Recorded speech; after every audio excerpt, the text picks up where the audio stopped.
నాయక్ తర్వాత నేను బెల్లంకొండ సురేష్ గారి అబ్బాయి సాయిని హీరోగా ఇంట్రడ్యూస్ చేయాలని ఎప్పటి నుంచో అనుకున్నాం.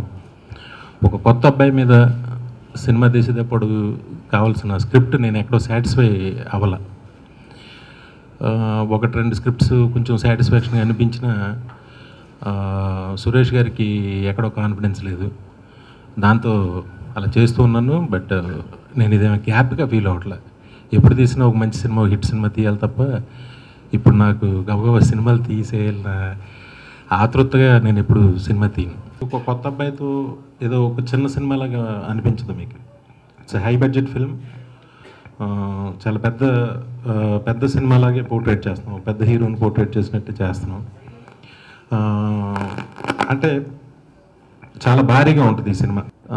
సాయిలో నేను గమనించింది, నాకు నచ్చిన విషయం ఏంటంటే, ఏదో మా నాన్న ప్రొడ్యూసరు, మాకు డబ్బు ఉంది, బ్యానర్ వాల్యూ ఉంది, నేను హీరో అవ్వాలి అనేది కాకుండా హీరో అవ్వాలని చిన్నప్పటి నుంచి తపన పడ్డ కుర్రాడు. డెఫినెట్గా చాలా నేను ఒక వీడియో షూట్స్ చేశాను ఆ అబ్బాయితో, 2-3 పాటలు అవి తీశాను, ఫైట్లు అవి. చాలా బాగా, అంటే చాలా తపన పడి చేస్తున్నాడు. డెఫినెట్గా అబ్బాయి అంత కష్టపడే తత్వం ఉంది, వెనకాల అందరి సపోర్టు ఉంది. డెఫినెట్గా పెద్ద హీరో అవుతాడని నేను కాన్ఫిడెన్స్గా నమ్ముతున్నాను. అన్ని సినిమాలు నేను బాగా ఎంజాయ్ చేస్తాను, సినిమానే ఎంజాయ్ చేస్తాను. అసలు నాకు పర్సనల్గా మణిరత్నం గారి సినిమాలు అవి బాగా ఇష్టపడతాను. ఫస్ట్ నాకు ప్రయోగం అంటే నాకు కొంచెం భయం అండి. ఎందుకంటే కోట్లు ఇన్వెస్ట్ చేసి ఉంటారు నా మీద.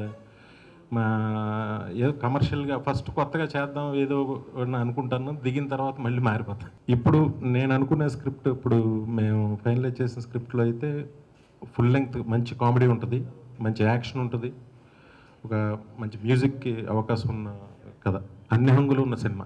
హిందీలో అయితే 1-2 సార్లు అడిగారు, కానీ నాకు అప్పటికి ఇక్కడ ఉన్న కమిట్మెంట్స్ వల్ల నేను చేయలేకపోయినప్పుడు. సౌత్ కథల్లో ఒక పట్టు ఉంటుంది, ఒక మంచి మాస్ ఎలిమెంట్స్ ఉంటాయి. ఇవన్నీ కూడా ప్రేక్షకులకి ఎంత క్లాస్ మల్టీప్లెక్స్ ఆడియన్స్ కన్నా సరే ఆ మాస్ ఆ కథలను చూడడం ఇష్టపడతారు. అందుకే మన సౌత్ కథలన్నీ హిందీలో పెద్ద హిట్లు అవుతున్నాయి. అది పాలిటిక్స్ అంటే మా కుటుంబంకి రాజకీయ నేపథ్యం ఉంది. చాలామందితో మాకు మా నాన్నగారు కానీ మా తమ్ముడికి నాకు పరిచయాలు ఉన్నమాట వాస్తవం. దాంతో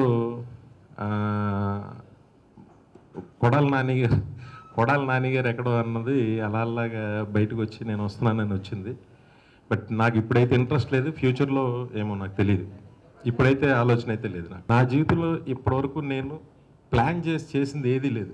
అన్నీ యాదృచ్ఛికంగా జరుగుతున్నాయి. నాకంటూ నేను ఇదే చేయాలి ఇలాగే అనేది అనుకోలేదు, అన్నీ అలా జరిగాయి. అది చిరంజీవి గారికి ఇప్పుడు సినిమా చేసే మూడ్లో లేరు ఆయన. ఒకవేళ ఆయన చేయాలి అని ఆయన డెసిషన్ తీసుకుంటే చేయాలి. అసలు నేను ఈ కెరీర్ నా కళ్ళలో కూడా నేను ఊహించలేదు. నాకు భగవంతుడు ఇచ్చిన ప్రతిదానికి నేను ప్రతిరోజు థ్యాంక్స్ చెప్తాను. తారక్ అంటూ ఉంటాడు, అదర్స్ 2 చేద్దాం అని. అది అనుకుంటా ఉంటున్నాం, ఐడియా క్రాక్ అయితే అది చేస్తాను, అదర్స్ 2 చేస్తాను. ఏమీ నేర్చుకోలేదు, ఏమీ కోల్పోలేదు, ఏమీ సంపాదించలేదు.